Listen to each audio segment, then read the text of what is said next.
Continuando con la vigilancia de la salud de los trabajadores, vamos a plantearnos los conceptos de vigilancia individual y colectiva. La vigilancia individual se realiza entonces mediante la evaluación clínica de cada uno de los trabajadores orientada de acuerdo a los riesgos presentes en el puesto de trabajo. Requiere, decíamos, conocer el mapa de riesgo del lugar de trabajo, porque la vamos a orientar en función del riesgo. Entonces, ¿qué nos va a permitir detectar alteraciones relacionadas con las condiciones de trabajo, ya sea en su fase inicial, antes de que aparezcan las manifestaciones clínicas de la enfermedad, es lo que llamamos fase preclínica, o cuando los síntomas y signos están presentes, que es la fase clínica?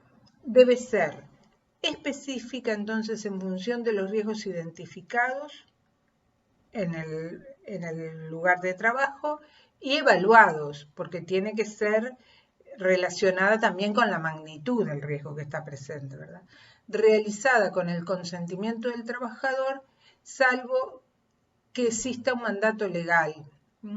Si existe un mandato legal, no puede negarse el trabajador a que se efectúe un determinado control de salud. Tiene que estar registrada en la historia clínica médico-laboral, tiene que ser informada al trabajador, el resultado de la vigilancia, como de cualquier examen de salud, tiene que estar en conocimiento del trabajador. Y tiene que ser periódica de acuerdo a los resultados. Puede haber una periodicidad preestablecida, pero también de acuerdo al resultado, esa periodicidad puede ser variable, puede requerir realizarse con mayor frecuencia. ¿Cuándo se debe realizar? En forma periódica, entonces, de acuerdo con los riesgos evaluados y los protocolos que se establezcan, que hayan sido establecidos en la empresa por el equipo de salud ocupacional. También se debe realizar cuando se plantea un cambio de tareas que implique nuevos riesgos. Y cuando el trabajador se reintegra luego de un accidente de trabajo o de una enfermedad, porque puede haber quedado con alguna secuela y tener una vulnerabilidad particular o una susceptibilidad aumentada frente a un determinado riesgo, y esto implica que haya que extremar las medidas de prevención y precaución, o en opciones podría ser planteada una reubicación. La vigilancia individual incluye qué cosas hacemos durante este proceso de vigilancia, la historia clínico-laboral, que obtiene información de la anamnesis, es decir, todos los antecedentes clínicos, ya sea los síntomas, signos que pueden estar presentes en ese trabajador, los antecedentes laborales, no solo del puesto de trabajo en la empresa o los puestos que haya desempeñado en la empresa, sino en toda su historia laboral. La descripción del puesto de trabajo que desempeña en la empresa, cuáles son las cargas, las exigencias, cuál es el proceso de trabajo, cuáles son los riesgos que se identificaron en ese puesto de trabajo, cuáles son las medidas de prevención adoptadas o implementadas. Y se aplica generalmente un cuestionario que es específico según el riesgo. Por ejemplo, si vamos a evaluar trabajadores que están expuestos a ruidos y a solventes, tendremos que tener cuestionarios específicos para identificar efectos sobre la salud ocasionados por el ruido y, por otro lado, efectos sobre la salud ocasionados por los solventes orgánicos. También implica realizar controles biológicos y exámenes complementarios según los riesgos laborales y cuando esto corresponda. Y conocer las medidas de prevención, ya sea individuales y colectivas, cómo se aplican estas en relación al proceso de trabajo, ¿verdad? Si hay cerramientos del proceso, cuáles son las medidas de higiene ambiental, si se hacen mediciones de los contaminantes, si hay aspiraciones localizadas, a nivel personal, como es el uso de los equipos de protección individual, cuál es la forma de uso, la disponibilidad, el recambio, las medidas de higiene personal. En relación al monitoreo biológico, que está dentro también de las actividades de la vigilancia, tenemos que saber que los marcadores biológicos, ya sea pueden ser de exposición o de efecto, y deben ser seleccionados en función de proteger la salud del trabajador.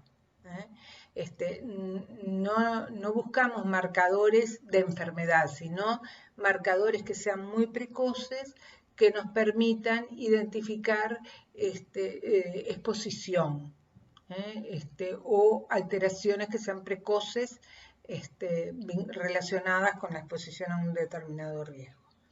Deben ser de preferencia no invasivos, es decir, si yo puedo tener un indicador que se realice en una muestra de orina, prefiero ese indicador antes de realizar una determinación en una muestra de sangre, y que no tenga riesgos para el trabajador.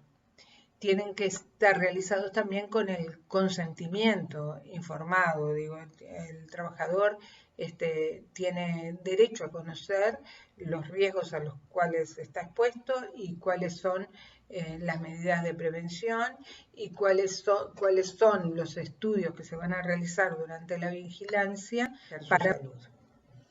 Los indicadores biológicos entonces de exposición, ¿qué nos determinan? Nos determinan niveles de acción y deben ser evaluados por médicos especialistas en salud ocupacional, porque estos indicadores también tienen que ir en relación con los antecedentes de las personas. Hay personas que pueden ser más susceptibles, más vulnerables y trabajadores más sensibles que debemos proteger.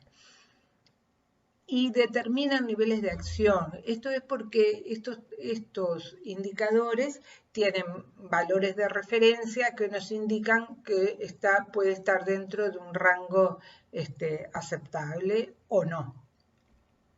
El indicador de dosis es un parámetro que nos mide la concentración de un agente químico o de alguno de sus metabolitos en un medio biológico del trabajador. Por ejemplo, la dosificación de plomo en sangre o plombemia en trabajadores expuestos a plomo.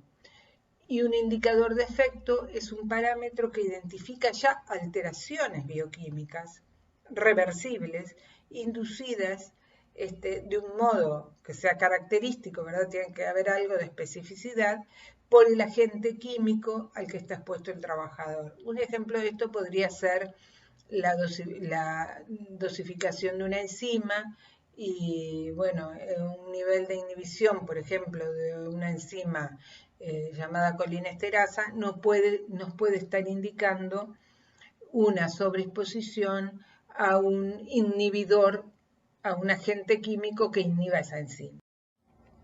Acá tenemos una tabla de la ordenanza 145 del Ministerio de Salud Pública que se refiere a la vigilancia de exposición a factores de riesgo químico. Entre ellos, bueno, son muchos los que lista, pero como algún ejemplo, nos plantea, por ejemplo, que el plomo requiere realizar monitoreo biológico con plombemia, que es la dosificación del plomo en sangre, con una periodicidad semestral, cuál es el valor de referencia, los 30 microgramos por 100 mililitros, y que puede ser realizada en cualquier momento, ¿verdad? Siempre que, obviamente, que estuviera dentro de un periodo de exposición. Acá tenemos el monóxido de carbono, que puede estar presente, por ejemplo, en los gases de escape de los automóviles. El monitoreo biológico se realiza mediante la dosificación de carboxihemoglobina, la periodicidad es semestral y, bueno, está el valor de referencia y así con muchos otros agentes químicos.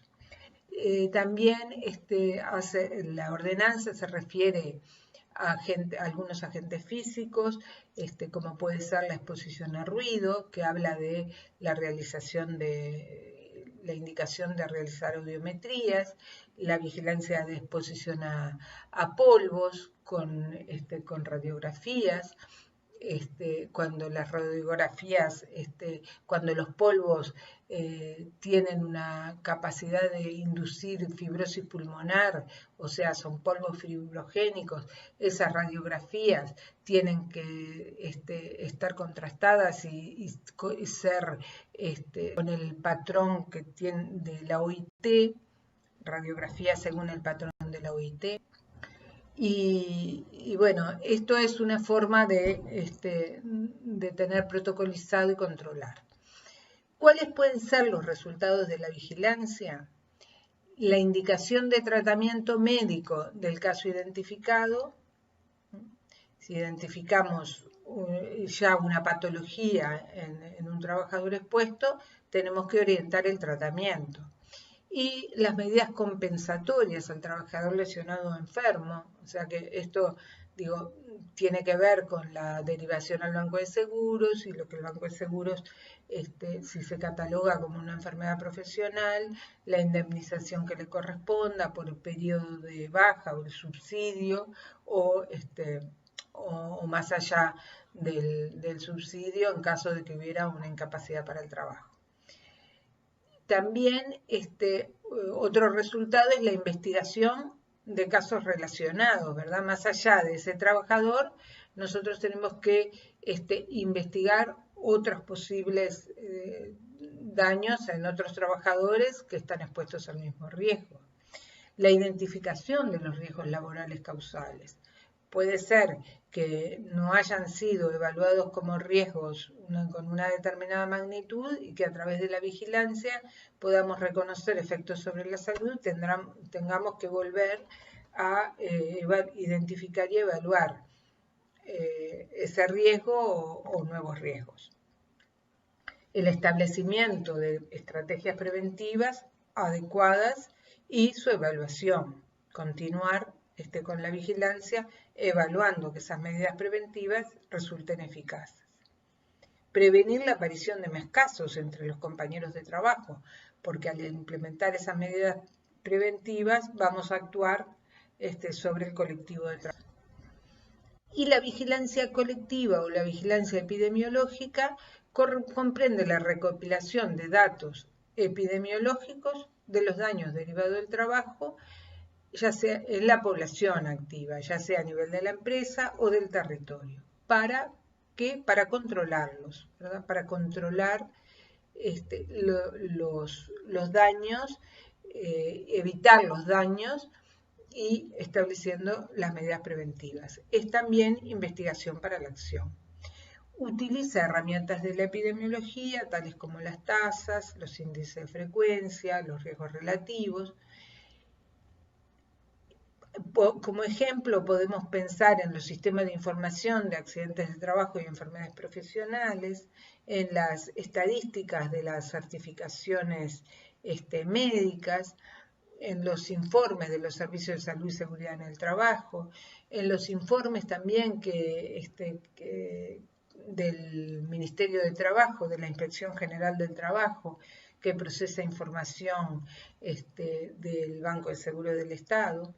Tenemos que entender entonces que tanto la vigilancia individual como la colectiva debe ser entendida como investigación para la acción, ¿verdad? Es información que nos permite orientar medidas preventivas.